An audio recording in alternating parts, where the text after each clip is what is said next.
NSC Fan TV, the 2-2 tie with San Jose. I'm with Jason. We're at the watch party here with the assembly. Jason, first, maybe the place to start is like, who was your man of the match today? I guess you have to give it to Hani because, like Aaron just said, like everyone else has seemed kind of average out there today.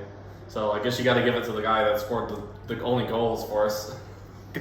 Yeah. So right, 2 goals. That right there is already in pretty excellent position, just in terms of just what the contribution was. Tell us about some things that you saw from the midfield. I think one of the things. One thing I do want to talk about is set pieces because, like, were we ready for the set pieces? No, we were not ready at all. Like, I don't know why this keeps being a problem. I mean, we have to fix this. Like, if we have to bring someone else this summer to try to fix this, we should do it. I mean, it's getting a little ridiculous. So we have to, and it's going to cost us points, like we saw today. Yeah, like we saw today. Cost us 2 points today, really. Yeah. And so maybe a question is, what would you like to see differently, just in terms of us setting up for the set pieces? So the first goal was just one where it looked like we just got tricked or something. Yeah. Was it Jack Marr kind of the one that kind of let that through? It was on the edge, and they had a secondary wall, and they just split the secondary wall, and the ball went through it. So we should know that people do that stuff. Yeah. Other teams are going to catch on and like, hey, this is what we need to do to beat this team. So set pieces continue to be a problem for this team. What are some positives that you saw from today? I mean, the positive, like getting Hani back on the score sheets, definitely a major plus. Like, I'm kind of surprised he hadn't got a goal already. I mean, he could have got another goal today early on in the match. Maybe should have tucked that shot a little bit sooner, perhaps. Yeah, so this was the one that was sort of a little back. It looked like it was a little, like just a touch behind him. He would have had to kind of dig it. So it was maybe a more comfortable strike, but by that time, the defense had kind of closed on him. Right. Yeah, it was a little too late at that point.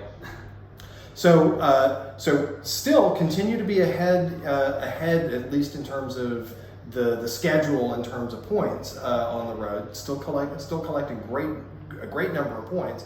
Got another point today. What are some things that you'd like to see? Who are some players that you'd like to see more of that maybe we didn't see today, or that we did see today that you would just say we want to keep on the field?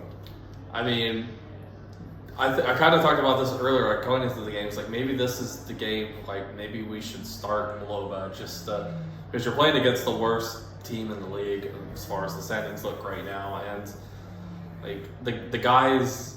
He's got to get some minutes to prove himself. I mean, he's making way too much money, and he's right now the guy on the milk carton that's missing right now. I mean,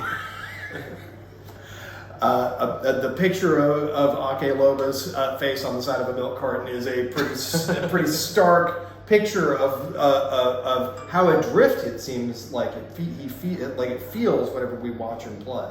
Yeah, and I kind of thought it was funny today with the commentator, like, if you put it in English, he was pronouncing his name like Laba or something like that. I'm like, how are you reading the same thing that everyone else has been? In some ways, that is a testament to how invisible he's been, right? Where it's like the commentators don't even know how to pronounce his name.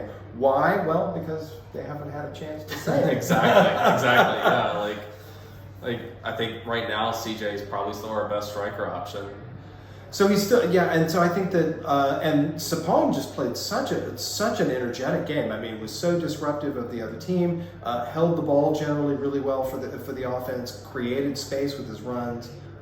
He continues to just be an A+ player. Yeah, no doubt. Even at his age, he's approaching sort of the mid-30s, so I mean, he's still playing pretty well, and hopefully we get another season or two out of him.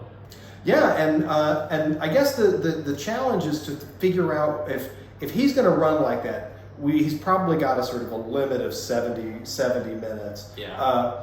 And the problem is that with Bunbury's knee still being a problem, what are our other options? Because in some ways, Loba's not really that player, is he? No, I mean we're kind of a little thin in that area at the moment.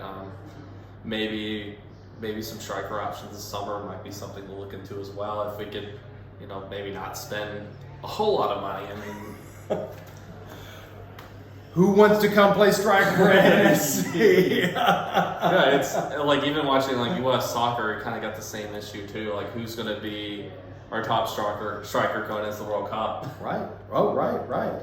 And so, so we had kind of a rotation, like for the men's national team, we just kind of had a rotation of these sort of point guys in the front. Yeah, I just thought something. Maybe Ricardo Pepi just comes here on loan during the summer. Maybe. No, I wouldn't mind seeing that. Yeah, I mean, let's try to make a deal here. Let's try to make a deal. It's like, hey, how are you happy in Augsburg? It doesn't look like he's getting enough playing. Come to Nashville for the summer. All right, Jason, thanks very much. All right, thank you. All right, NSC Fan TV.